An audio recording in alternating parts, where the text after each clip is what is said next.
Welcome to Luca and Miguel. Enjoy the video. Start by powering off and disconnecting your modem and any existing router.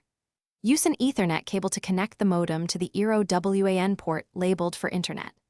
Power the modem back on, wait until it fully boots, then plug in the primary Eero and wait for a solid white LED.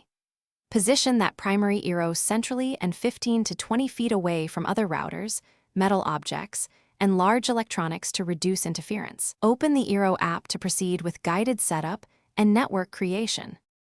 Follow the Eero app prompts to create a network name, SSID, and a strong password. Enable WPA2/WPA3 encryption for the best mix of security and compatibility. After the primary is online, tap Add Device to introduce extra Eeros.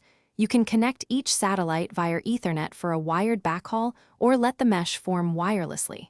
When placing satellites, aim for 15 to 20 feet from the primary and avoid thick walls.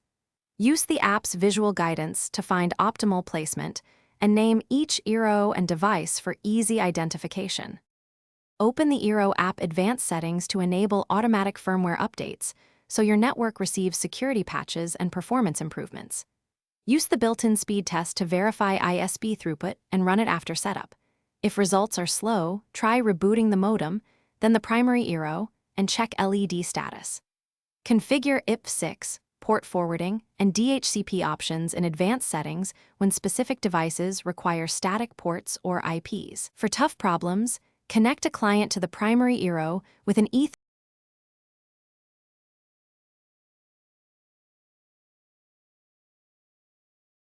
Thanks for watching and please subscribe.